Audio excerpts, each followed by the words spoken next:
Living off an $1,800 a month mortgage hasn't been a favor to you. I won't miss you if you leave." Lila, my son Marshall's wife, hurled these words at me, trying to kick me out of the house. Marshall chimed in too. "Mom, you don't like us either, right? If you don't like it, then leave." My husband, standing next to them, wore a snide grin. Seeing them, my anger hit its boiling point. I don't want to be around these people anymore. Fine, I'm leaving. I packed a few essentials and left the house for real. Be prepared, I muttered to myself. My name is Jessica. I'm a 60-year-old working woman. I married Easton when I was 25, and a year later, our eldest son Marshall was born. Marshall has been a handful since he was young. My husband would always say, "Boys will be boys. A little mischief is good for them," and spoil him with endless toys. Because of this, Marshall was emotionally immature compared to his peers. I had many concerns about his future, but he managed to graduate college and enter the workforce. 10 years ago, he married Lila, a fellow worker. I was moved by how well he had turned out at his wedding. But little did I know, this was the beginning of a nightmare.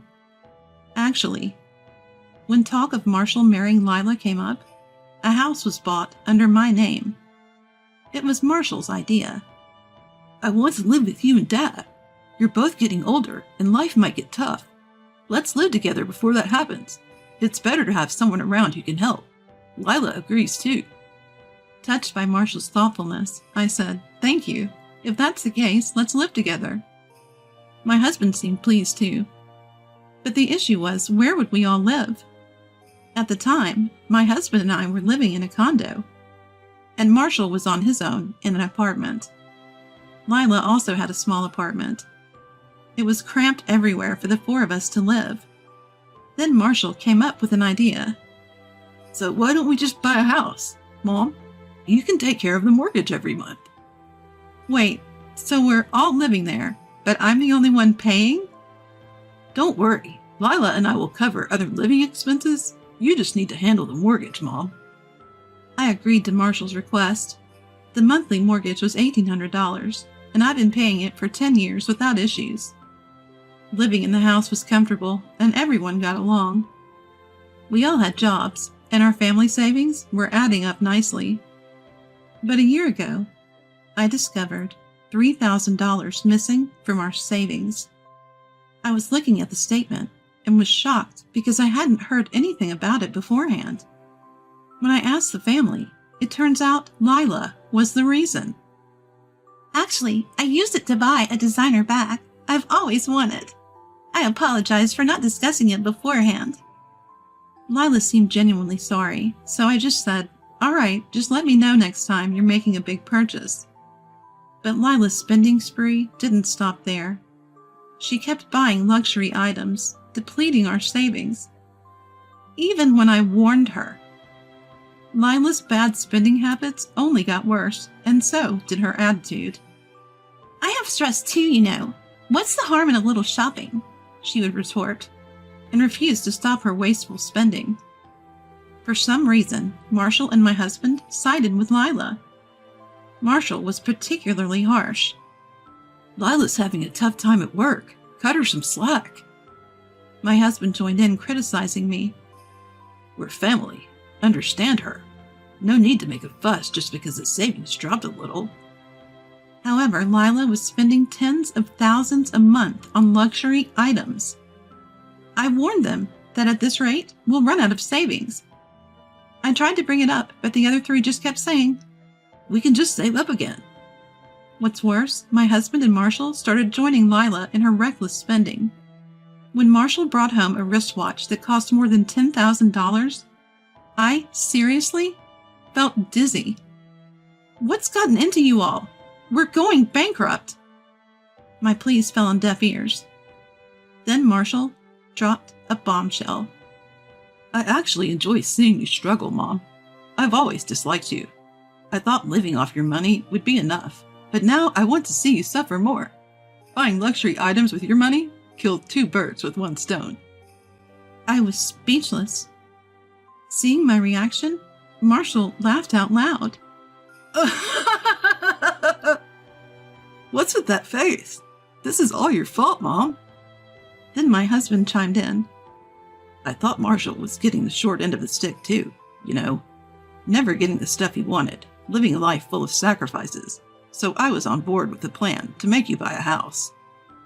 My husband may be lenient with Marshall, but to go along with such a reckless plan?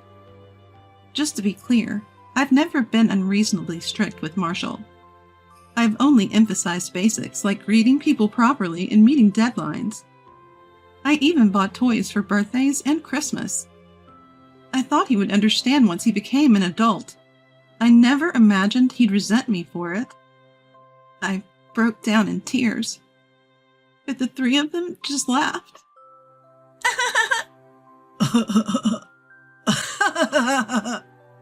Crying doesn't make you any cuter, I never liked you either, so I'm having a great time. Oh, let's all go to a fancy restaurant to cheer up. Without Jessica, of course.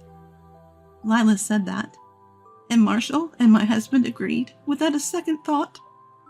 They actually left me and went out. I was so devastated that I broke down in loud sobs.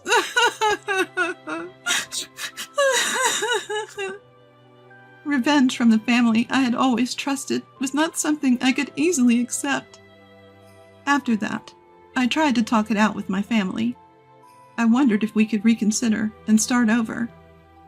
But all my efforts were in vain. They just mocked me without listening. Our family savings are now almost depleted. I've reached my limit. Reviving this family is impossible. Lately, they've been saying if I'm unhappy, I should leave. Why is this happening to me? I'm not sad anymore. Mostly, just angry. One day after work, I found my belongings packed at the entrance. What is this? As I reacted in surprise, Lila smirked. Since you won't leave, I packed your stuff. We never asked for your help. Even if it was just an $1,800 monthly loan, we won't miss you. Marshall joined in. You hate us too, don't you, Mom? If you don't like it, then leave.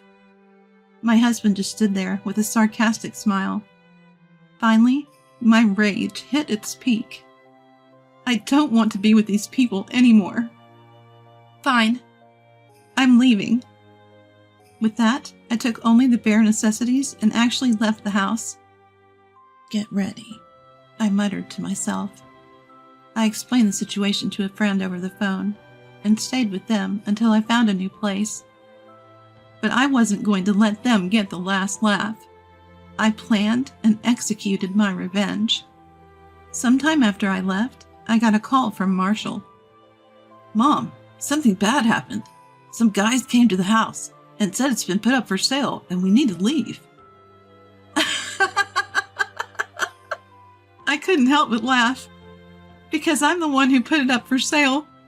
You can't just do that.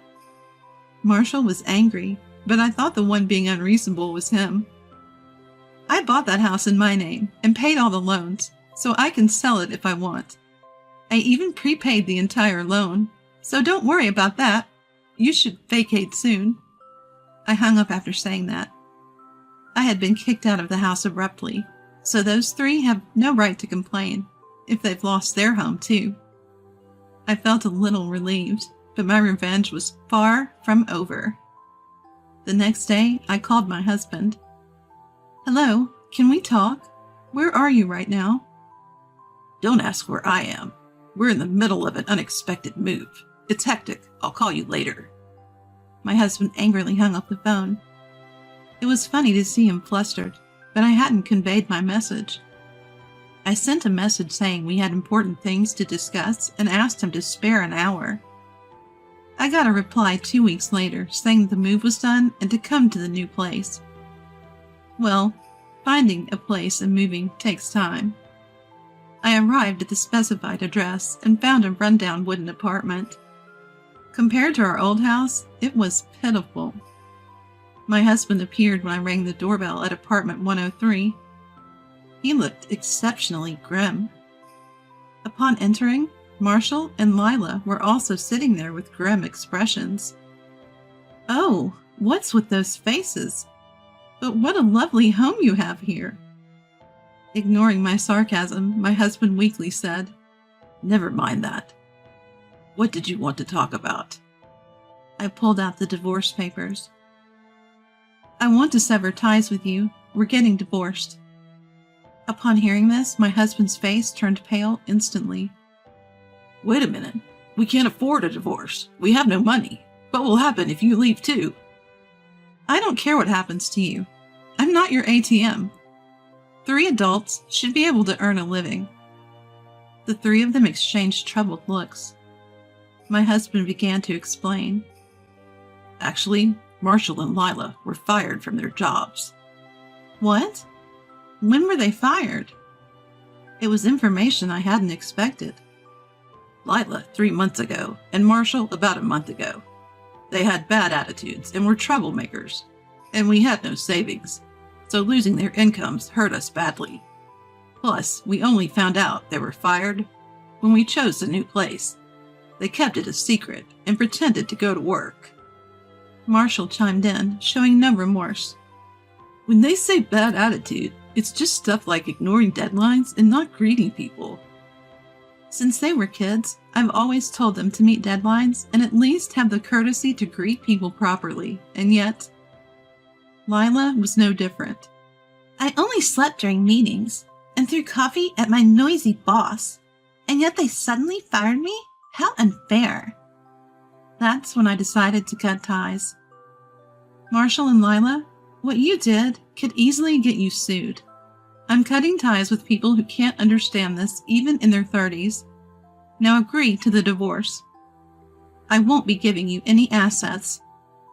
But my husband was still resistant to divorce. Marshall and Lila kept annoyingly begging for money. Frustrated, I pulled out a stack of papers from my bag. "This is a copy of my diary," I said. "It's all documented, the terrible things you've all said and done. I've been keeping track ever since you all got out of line. If you're not willing to go through with the divorce, I'll take this diary to my lawyer.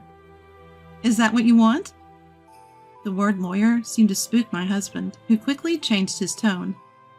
All right, spare me the lawyer talk. I don't want to make a big deal out of this. Let's divorce." Marshall and Lila started to make a fuss. My husband yelled, "Don't act all high and mighty when you're unemployed." They fell silent. Tired of the low-level bickering, I had them fill out the divorce papers. As I left the room, I told my husband, "This mess? You're partly to blame for taking Marshall's side. Enjoy taking care of him. Being a parent to a grown child can be quite a challenge." I couldn't help but smirk. I had my own savings, so I didn't worry about making ends meet. I walked out of the apartment, light on my feet. 6 months later, I got a call from my ex-husband. "Jessica, can you help me out? Where are you? I've been asking around, but no one seems to know." I calmly said, "Well, I moved, but I didn't tell you my new address. I've asked my acquaintances not to share it, so you 3 just live happily together." After the divorce, I moved out of my friend's place and found a new home. I explained the situation in detail to my company and was fortunate to be transferred to another branch that was short-staffed. I took proactive steps to ensure my old family wouldn't show up uninvited. Thanks to the cooperation of my friends and company, I was really saved. Despite asking for a lot, everyone handled it without showing any annoyance. Hearing people say, "You've been through a lot, Jessica. It's not your fault," lifted my spirits considerably. Just as I was thinking how blessed I was to have such supportive people around me, my ex-husband's loud commotion brought me back to reality. "Please don't be so cold. Marshall and Lila don't work, and they're draining my salary. I even have debts. I'm on the brink of bankruptcy." I felt intense anger once again. He hurts people for his own selfish reasons, yet seeks help when he's in trouble. I couldn't help but shout at my incredibly selfish ex-husband. "You've got some nerve. After tormenting me, you expect me to help you out when you're in trouble? Don't ever call me again." I hung up immediately and blocked his number. I also blocked calls from Marshall and Lila while I was at it. I had kept their numbers just in case I'd need to get in touch, but no more. I decided they were no longer necessary. I felt a sense of relief, like I finally cut all ties. All that's left is to hope for a peaceful life from now on. Later, I heard that my ex-family met quite a grim fate.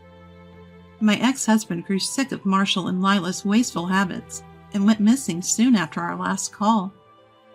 I heard he even quit his job and disappeared. I don't know where he went, but I doubt he's leading a happy life. Marshall and Lila, on the other hand, are still caught in their cycle of debt, their habits of squandering money unchanged. Even their family, friends, and relatives have abandoned them, knowing the mess they're in. I can only assume they'll keep sinking deeper into debt. When a friend told me all this, I felt a sense of achievement. I hope they regret their actions and continue to suffer. My ex-husband had been missing for a while, but I happened to see him living on the streets during a business trip. I never thought he'd become homeless. He didn't recognize me. He looked skinny and completely beaten down. Given his age, maybe he couldn't find another job. Marshall and Lila, meanwhile, filed for bankruptcy. They never stopped spending, borrowed money like it was nothing, so it ended up this way. There was no concept of living off hard-earned money for them. These two spent their days blaming each other for their financial ruin, fighting all the time. The outcome? They became a nuisance and got kicked out of their apartment. Another friend filled me in on this. But like my ex-husband, their whereabouts are now unknown. They might be homeless too, but I couldn't care less. No matter how miserable their lives become, I'll never lend a hand. In contrast, I've regained my peace. I was worried they'd hire a detective to find me, but thankfully they never showed up. They probably don't even have the money for that. All that reckless spending on luxury items, it's the epitome of what goes up must come down. As for me, work is going well, and I'm not struggling in life. Recently, a new member has joined my family. It's a pet goldfish. I was tagging along with a friend who has pets to a pet store when I fell head over heels for this adorable little creature. Honestly, I've never been particularly interested in fish before, so I find it surprising that I even own one now. But this goldfish is just too cute, and watching it eat its food is particularly soothing. The best part? It doesn't require constant care, so even with my busy job, I can easily take care of it. It's added a new layer of joy to my life. I hope my days continue to be this peaceful moving forward.